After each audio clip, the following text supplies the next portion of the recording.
What would you do if you knew you couldn't fail, not succeed overnight, not skip the hard parts, but truly fail, as in lose your worth, lose your belongings, lose yourself? What if failure just meant information, feedback, data? What if trying something and sucking at it wasn't embarrassing, but normal? What if we normalized being bad at things, being awkward, being new, being clumsy in the beginning? Because here's the truth. No one is good at anything the first time. The only difference between people who do the thing and people who only dream about it is tolerance for being bad at it in public. Somewhere along the line, we decided competence was required before participation.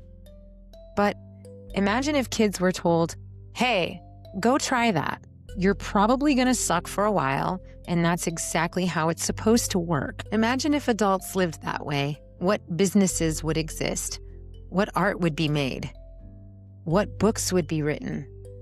What songs would be sung? How many lives are lived small, not because people aren't capable, but because they were taught to fear discomfort more than regret? And here's the quiet part. Most people who point out the risks aren't trying to hurt you. They're trying to keep themselves safe.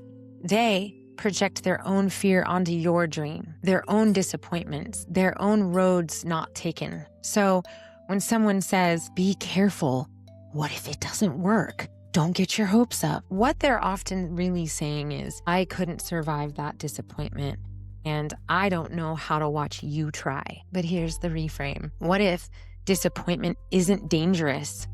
What if it's survivable? What if you've already survived far worse? Because most of us have. Heartbreak, loss, failure, shame, starting over, and we're still here, which tells me something important. Fear has been lying about your fragility. You are far more resilient than the voice in your head gives you credit for. So when I say I want to empower you, this is what I mean. I want you to question the rules you've been living by.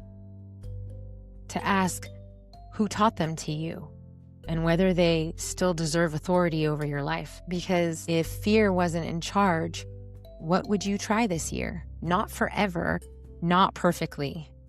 Just try. For me, it's this podcast. Scary. Try the thing. Be bad at it. Laugh. Learn. Adjust. Try again. That's not failure. That's aliveness. I wanted to share this, not because I have it all figured out, not because fear disappeared, quite the contrary, but because I want you to see that fear feels impossible until you start walking anyways. This is Appetite for Alchemy. I'm your host, AK.